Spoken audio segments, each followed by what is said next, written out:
Bismillahirrahmanirrahim. Assalamu alaikum dear students. How are you? I hope you'd be fine. Think New Syllabus Mathematics, Book 1. And today we will do some word problems of exercise 3B related to decimals. So starting from question number 13, it says, ribbon is 3.24 meters longer than ribbon B. ये longer का word क्या है? इसका मतलब ये है कि whatever is the length of ribbon B, ribbon A is 3.24 meters longer than that. ठीक है, यानी रिबन बी अगर 1 मीटर्स की है तो रिबन ए इज़ 3.24 प्लस 1, यानी रिबन बी की जो भी लेंथ होगी we have to add 3.24 into it to get the length of ribbon B, ribbon A. That's it. Now they are saying if ribbon A is 513.1 centimeters, what is the total length of the two ribbons? अब आपने क्या करना है, एक ribbon ए बनानी है, ribbon be बनानी है.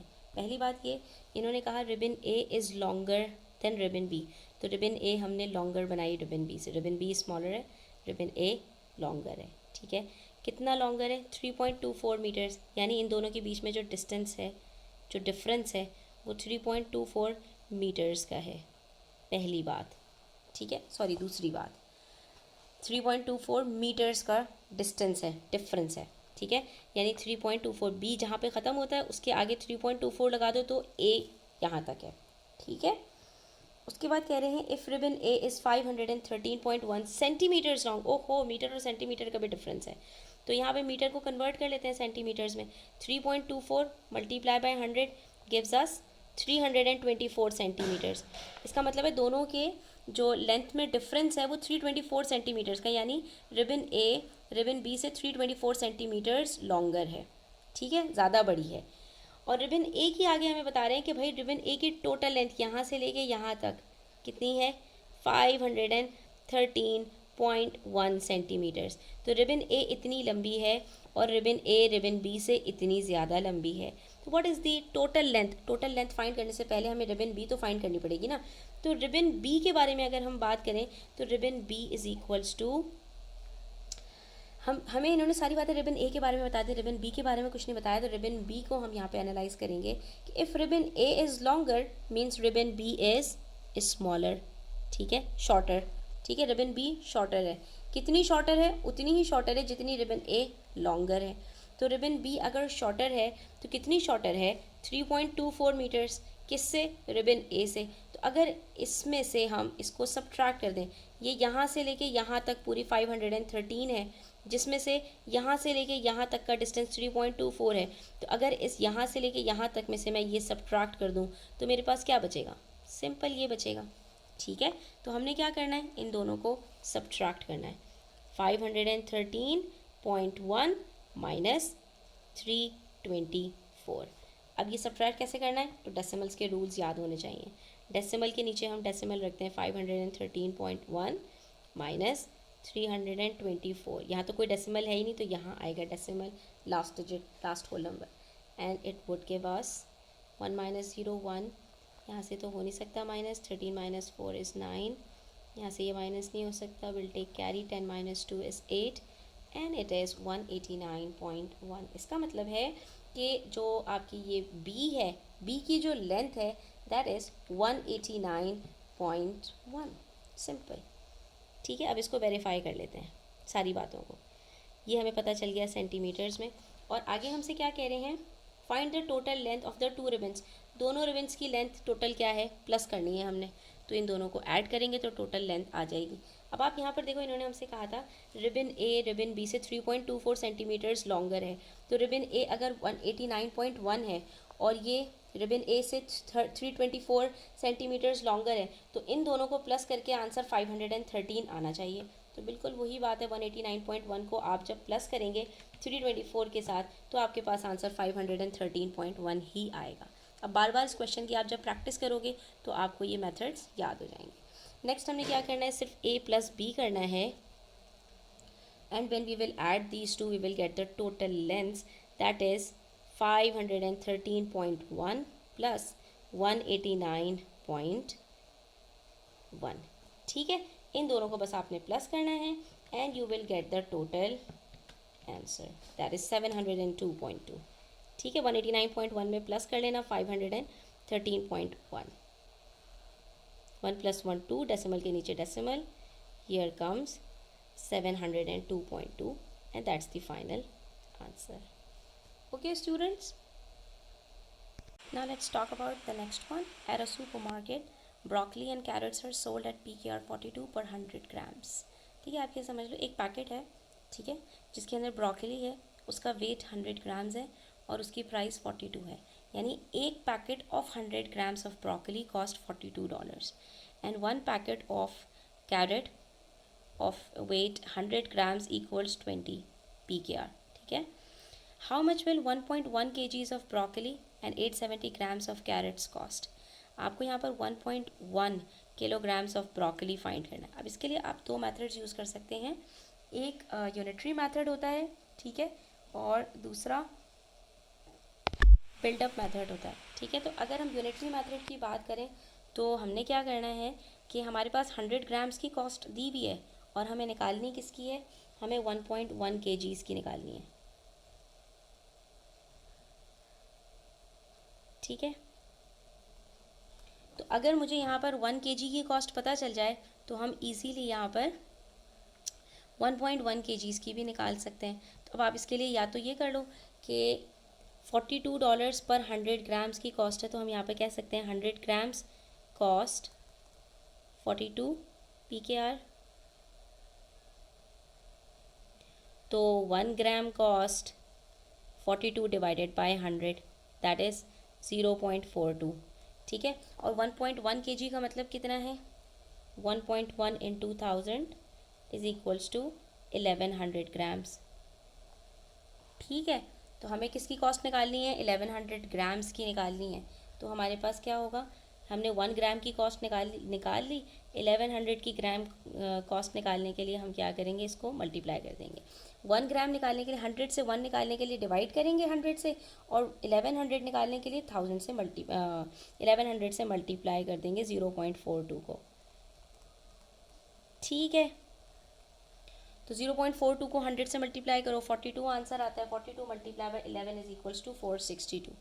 इट मीन्स PKR 462 कॉस्ट है 1.1 kg की. ठीक है, और दूसरी बात यहाँ पर 100 है आपके पास और 100 ग्राम कॉस्ट को अगर आपने 1100 के साथ वो करना है तो इसके लिए हम बिल्डअप मेथड यूज़ कर सकते हैं. यानी कॉस्ट को कॉस्ट से कंपेयर करेंगे, वेट को वेट से, और हम आंसर निकाल लेंगे. ठीक है, तो ये तो था हमारे पास यूनिटरी मेथड. और अगर आप बिल्डअप मेथड यूज़ करना चाहते हैं तो वो भी आसान है, बहुत सिंपल है. तो वो हम डायरेक्ट प्रोपोर्शन वगैरह में भी यूज़ करते हैं.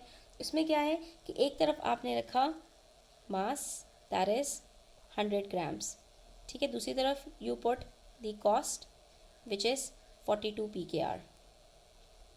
ठीक है, now we have to compare 100 grams with 1100 grams. ठीक है, ग्राम्स को ग्राम के साथ ही कंपेयर करना है आपने. ये ना हो कि आप 1.1 kg के साथ इसको कंपेयर करें तो आंसर गलत हो जाएगा. ठीक है, अब यहाँ पर 100 और 1100 को अगर हम कंपेयर करते हैं तो इसमें क्या डिफरेंस है, मतलब 100 को मैं किसी नंबर से अगर मल्टीप्लाई करूँ तो क्या मेरे पास 1100 आ सकता है, किस तरह, 1 into 11 is 11, तो 100 into 11 is equals to, यानी कि अगर मेरे पास 11 पैकेट्स हों तो वो टोटल 1100 ग्राम्स बन जाएंगे. तो 11 पैकेट्स की कॉस्ट क्या होगी, 42 multiply by 11 and that's 462. Same answer. ठीक है, तो आप बिल्डअप मेथड भी यूज़ कर सकते हैं. तो इसका मतलब ये हो गया हमारे पास कि हमें अगर 1.1 kgs ऑफ ब्रोकली बाय करना है तो वी हैव टू पे 462 रुपीज़. ठीक है, अब उसके बाद है हमारे पास यहाँ पर 870 grams of carrot. If we talk about carrot, the cost we are provided is PKR 20 पर 100 ग्राम्स. ठीक है, और हमें क्या करना है, हमें 870 ग्राम्स के लिए फाइंड करना है. अब ये ग्राम्स टू ग्राम्स ही हमने फाइंड करना है, तो दैट्स प्रिटी ईजी कि कोई कन्वर्जन नहीं है यहाँ पर. ठीक है, तो हमने क्या करना है, पहले we will find that 100 grams cost PKR 20. तो 1 ग्राम कॉस्ट 20 डिवाइडेड bye 100, 0 0 cut, and that's 0.2 rupees. ठीक है, अब 870 0.2 इंटू 870, दैट इज 0.2 को जब आप 10 से मल्टीप्लाई करोगे it gives you 2 and 2 multiply by 87 is equals to 174। ठीक है, तो हमने 174 रुपीज़ देने हैं। ये तो यूनिटरी मेथड हो गया, और अगर बिल्टअप मेथड से करना है तो भी यही आंसर आएगा, but here we will compare the mass with mass and cost with cost. So we have 100 grams here and we have to move to 870 grams. तो दोनों में कितना डिफरेंस है? 100 को किससे मल्टीप्लाई करूँगी? We will get 870. So 100 multiply by 8.7. यहाँ पर इसकी कॉस्ट है कितनी? 20. So what we will do, we will multiply 20 with 8.7. And 8.7 multiply by 20 means 8.7 multiply by 10, zero को आपने यहाँ पे शिफ्ट किया 87, 87 multiply by 2 is equals to 174. So we are getting the same answer, right. यहाँ पर हमने सिर्फ और सिर्फ कंपैरिजन किया और ये फाइंड कर लिया answer. Next we have question number 15 which is again quite similar to question number 13. It says a glass contains 0.15 liters of water more than a cup. ठीक है, यहाँ पर आपसे कह रहे हैं ग्लास में कप से ज़्यादा पानी है. Let's say this is a cup. ठीक है, कप में जितना भी पानी है ये सारा का सारा पानी आप ग्लास में डाल दें तो ग्लास आपका पूरी तरह फिल नहीं होगा, क्योंकि इसके अंदर 0.15 लीटर्स वाटर ज़्यादा है. ठीक है, तो यहाँ तक हमारे पास जब हम पानी डालेंगे तो यहाँ तक फॉर एग्जांपल पानी आ जाता है. ये पूरा भरा हुआ है. ठीक है, जब इसका पानी हमने इसमें डाला तो इसमें कुछ जगह बच गई, और जो जगह बच गई दैट इज़ 0.15 लीटर्स. ये हमें बता रहे हैं फर्स्ट सेंटेंस में. The total amount of water in the glass and the cup is 0.842 litres. ठीक है, ये कप है और ये भी कप के बराबर है और ये 0.15 है, और इन तीनों को मिलाकर आंसर आ रहा है 0.842 लीटर्स. अब आप इसको यूनिटरी मेथड से भी कर सकते हैं, यूनिट्स के थ्रू भी.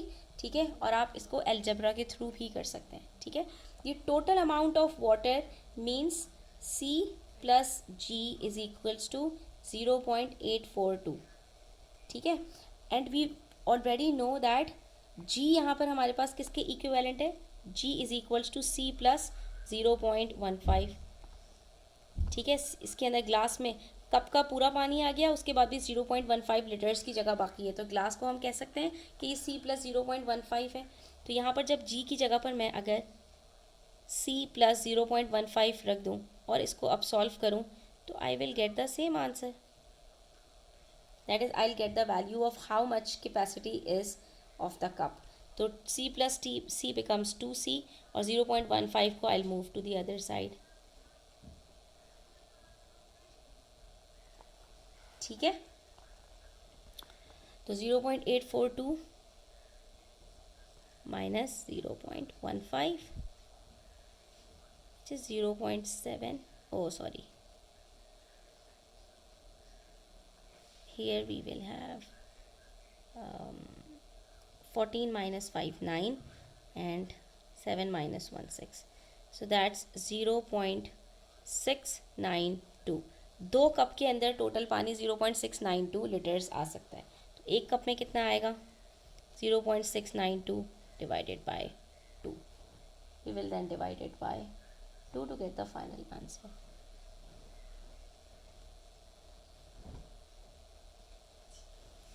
Two zeros are 0. Here comes 6. 2 threes are 6. Here comes 9. 2 fours are 8. Here comes 1 2. 2 6 are 12. So cup के अंदर 0.346 लीटर्स पानी है.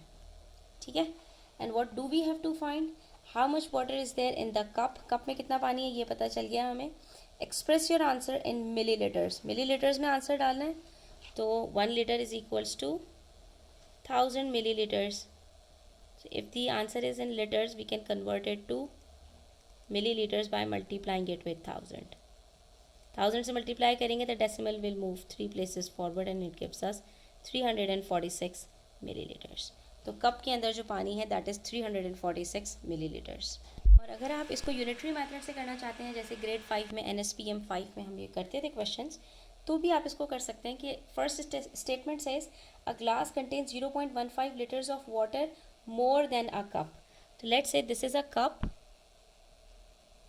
ठीक है, and this is the glass. So according to the statement it says it has 0.15 liters more. तो ये जो amount है दिस इज 0.15 ऑफ लीटर्स, ठीक है। ये दोनों अमाउंट्स बराबर हैं।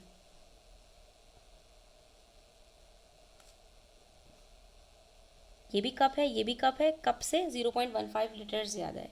तो if you have to find out how much water is in the cup, ठीक है, और दोनों में मिलाकर the total amount of water in the glass and the cup is, दोनों में मिलाकर 0.842 लीटर्स है, ये तीनों मिलाकर, ठीक है, जिसमें से ग्लास के अंदर 0.15 लीटर्स ज़्यादा है, लेकिन ये तीनों को प्लस करें तो आंसर 0.842 लीटर्स आता है। How much water is in the cup, अगर हमें सिर्फ कप का फाइंड आउट करना हो तो ये कप और ये कप, ये 2 यूनिट्स बराबर हैं 0.842 माइनस 0.15, ठीक है, ये 2 यूनिट्स बराबर हैं। इसमें से अगर मैं ये 0.15 निकाल दूँ, जो 0.842 टोटल है इन सब का, इसमें से अगर ये 0.15 निकाल दूँ तो 2 कप्स बचेंगे ना, ठीक है। तो बात तो वही हो गई, ठीक है, कि हम इन दोनों में से इन दोनों को सब्ट्रैक्ट करेंगे, वी विल गेट 0.692। तो if 2 units of cups is equals to 0.692, 1 unit is equals to 0.692 divided by 2 and that is 0.346, ठीक है। तो आप इस क्वेश्चन को इस तरह से भी कर सकते हैं। हमारे पास बाकी 2 एडवांस लेवल के क्वेश्चन हैं, इंशाल्लाह we will do them in the next video. Until then, take care. Do subscribe to my channel if you are new and don't forget to share it with your friends. Allah Hafiz.